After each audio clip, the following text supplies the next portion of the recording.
ลมพัดวีวอยวีวอยใจข่อยคะนึงหาคิดฮอดบ้านเฮาแท้เด้นะ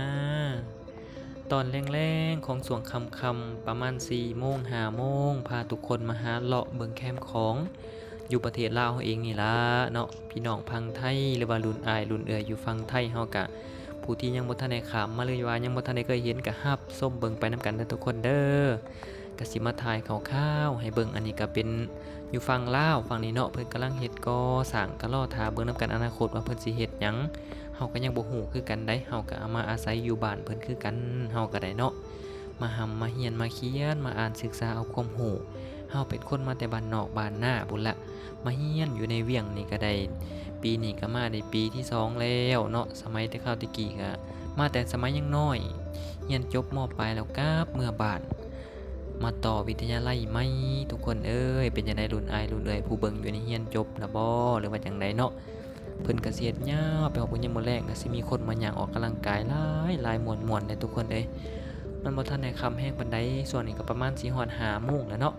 ฝั่งไทยเพิ่นก็เฮ็ดคือกันเพิ่นเฮ็ดกันเจือนกันยังบ่ฝั่งไทยเฮาสูงให้เบิ่งเห็นบ่มีรถจกเพิ่นก็โจกคือกันเนาะอยู่กงกันข้ามกับนครหลวงเวียงจันทน์เด้ออยู่ว่างนี้ฝั่งไทยเฮาก็บ่แน่ใจว่าเป็นเมืองหยังหรือว่าเป็นฝั่งหันเนาะเพิ่นเอิ้นจังไดเนาะแต่ว่าฝั่งนี้ของเฮานี่เป็นนครหลวงเวียงจันทน์เมืองศรีสัตนาคเด้อนครหลวงเวียงจันทน์ตัวนี้ก็เป็นเพิ่นเอิ้นว่าโรงแรมแหละเนาะในภาษาไทยก็น่าจะเป็นว่าโรงแรม เอิ้นถูกเอิ้นผิดบ่เด้อ้ายเอ้ยเนาะแนะนำน้องแหน่เด้อตัวใดมันผิดมันถูกตัวใดมันบ่ถูกบ่ค่อยอันไหนก็ได้จะค่อยๆแนะนำน้องแน่น้องก็ได้วันริเวอร์เนาะซื้อโรงแรมก็ได้โอ้ยหรูหราเด้หลายสั่นอยู่เทิงๆก็ได้ไปมาเที่ยวมาหยังก็มาพักได้เด้ออยู่นี่เด้อมันขึ้นกับบ้านวัดซบนี่แหละเนาะบ้านวัดซบเมืองศรีสัตนาคนครหลวงเวียงจันทน์แถวเขตตลาดสวนม่อนหรือว่าแถวบ้านสวนม่อนนี่แหละเฮาเบิ่งในแผนที่เฮาสิเห็นแล้วดอกเนาะอันนี้ก็แม่นเส้นทางตามเรียบนี่ไปเนาะเฮือนคนทั้งหลายหรือว่าเฮือนประชาชนเฮือนผู้คนไผก็ตั้งอยู่เบิ่งวิวงามว่าซั่นตอนท้ายๆคลิปน่ะสิพาไปเบิ่งบรรยากาศท้องทุ่งท้องไร่ท้องนาแถวเฮาอยู่นี่ก็เป็นเอิ้นว่ามันก็ครึ่งหนึงก็เป็นอันนี้เงินใบ500กีบเนาะ เงินลาวเฮานี่แหละ500กีบก็คันสิประมาณแบบมันเป็นใบที่แบบต่ำสุดใบ500กีบเนาะคันเป็นเงินไทยก็1บาทนั่นน่ะความหมายว่าเป็นตัวที่ต่ำสุดคันตัวที่สูงสุดคือใบแสนใบหยังหั่นน่ะความหมายบ่แม่นสิว่าประมาทอีหยังดอกเนาะ ผู้สาวเพิ่นก็มาถ่ายรูปถ่ายหยังยามมื้อแลงก็ได้พวกผู้อาวุโสหรือว่าผู้อายุหลายเขาเจ้าก็มาย่างออกกำลังกายเพื่อให้ร่างกายสุขภาพแข็งแรงนั่นล่ะรถก่อสร้างก็ยังเพิ่นก็ยังก่อกันอยู่เนาะเห็นบ่เฮาก็สิค่อยๆขี่รถพารับชมไปหั่นล่ะทางพู้นอากาศยังร้อนอยู่บ่หรือว่ายังหนาวอยู่ยามมื้อแลงตอนเฮาสิมื้อนี่มีลมน้อยๆหนึงอยู่เด้ตอนเฮาสิมื้อบ้านเฮานี่เพราะว่าเห็นผาเหลืองแมบๆบัดนึงเนาะก็เลยว่าค่อยๆขี่ไปเบิ่งตามหอมตาม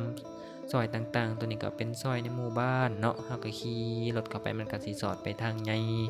ทางที่รถเพิ่นแล่นไปแล่นมาล่ะเนาะอยากเบิ่งอันใดก็จังสิถ่ายให้เบิ่งจังสิพาเบิ่งพาชมเนาะมาเว้าต่อแถวๆเฮาอยู่มันก็เป็นเกิงๆกลางๆบ่แม่นว่ากลางเมืองดอกเนาะคันคือกลางเมืองก็แถวเมืองจันทบุรีเฮาอยู่ในเมืองศรีสัตนาคเนาะมันแถวๆซ่านออกมาอันนี้เฮาก็ขี่กามนำทางแล้วก็ประเฮ็ดงานเลี้ยงงานหยังกันนำทางก็ถ่ายให้เบิ่งเนาะคนลาวเฮานี่ก็ได้มีเงินมีคำซื้อรถหลายแต่ละคนก็ได้เนาะเห็นบ่อันนี้แม่นท้องทุ่งท้องไร่ท้องนาสิให้เบิ่งเสียงสดๆเสียงกบเสียงเขียดฮอดยามมื้อแลงเพิ่นเอิ้นว่าหน้าแล้งอยู่ภาษาลาวเอิ้นว่าหน้าแล้งหน้าแล้งนี่ล่ะเพราะว่ายามฤดูกาลนี่มันก็เป็นฤดูกาลบางคนก็เฮ็ดแล้วยามหน้าแล้วยามแล้งก็มาเฮ็ดหน้าตื่มอีกหั้นน่ะกบเขียดฮ้องซะนั้นเจียวๆเซียวๆอยู่โอ้ยได้ยินเสียงก็คิดฮอดบ้านแต่เด้เนาะบ้านเฮาก็บ่ได้อยู่บ้านนอกบ้านไร่บ้านนาพุ่นได้บ้านเฮาก็ได้